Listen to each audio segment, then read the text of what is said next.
Hi friends, मी वर्षा माझ्या YouTube चॅनलवर तुमचं स्वागत करते। आज बनवणार आहेत आपण खानदेशी खिचडी। हा माझा पहिला व्हिडिओ आहे। माझ्या व्हिडिओला तुम्ही लाईक करा, सपोर्ट करा आणि शेअर करा। आज आपण बनवणार आहेत खिचडी 2 ते 3 लोकांसाठी। पहिले आपण कांदा कापायचा, त्यानंतर हिरवी मिरची, टमाटे, बटाटे, अद्रक लसूण,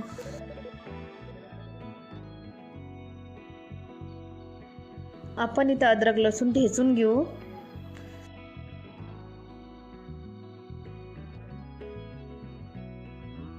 इथे आपण खिचडीसाठी 2 वाट्या तांदूळ घेतले आणि अर्धा वाटी तुरीची डाळ घेतली आहे। चला मग आता आपण खिचडी बनवायला सुरुवात करू। 3 ते 4 पळे आपण तेल टाकलं आहे।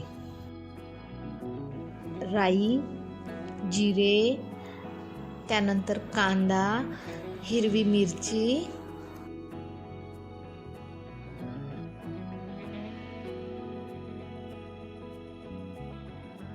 हे सगळं टाकल्यानंतर आपण मिक्स करून घेऊ। मिक्स करू, त्यानंतर याच्यामध्ये आपण मीठ टाकू, जेणेकरून लवकर कांदा शिजतो। आपण याच्यामध्ये आता ठेचलेला अद्रक लसूण टाकू।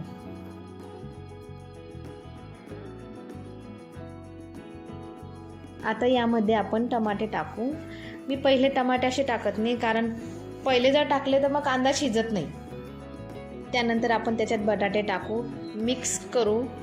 मिक्स केल्यानंतर हळद टाकल्यानंतर गरम मसाला टाका किंवा खिचडी मसाला टाका, धना पावडर टाका। इथे मी कोथिंबीर टाकली। धना पावडर माझ्याकडे नव्हता म्हणून मी टाकलेला नाही आहे, पण तुम्ही टाका। कोथिंबीर टाकल्यानंतर मिक्स करा। त्यानंतर हिंग टाका। मी हिंग पण उशिराच टाकते। हिंग टाकल्यानंतर आपण डाळ तांदूळ धुवून घेऊ। 2 ते 3 पाण्याने डाळ तांदूळ स्वच्छ धुवा। धुतलेले डाळ तांदूळ आता आपण कुकरमध्ये टाकून देऊ।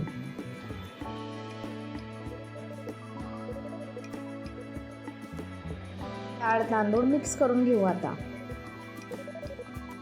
मिक्स केल्यानंतर आपण याच्यात गरम पाणी टाकू। खिचडीमध्ये सहसा करून तर गरम पाणीच टाकायचं। मिक्स केल्यानंतर आता आपण याला उकळी येऊ देऊ। उकळी आल्यानंतर मी शेंगदाणे तेव्हाच टाकते, कारण जेव्हा आपण कांदे वगैरे भाजतो तेव्हा जर शेंगदाणे टाकले तर त्याची चव वेगळी येते आणि उकळी आल्यानंतर शेंगदाणे टाकले त्याची चव वेगळी येते। उकळी आल्यावर शेंगदाणे टाकले की त्याचा गोडपणा तसाच राहतो। मी कुकरचं झाकण बंद केले। 3 ते 4 शिट्ट्या घेतल्या।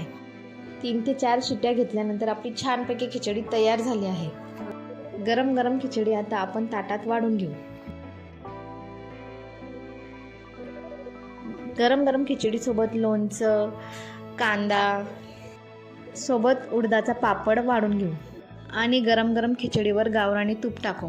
इथे आपली खानदेशी खिचडी तयार झाली आहे। व्हिडिओ आवडला असेल तर लाईक करा, सबस्क्राईब करा। Bye bye.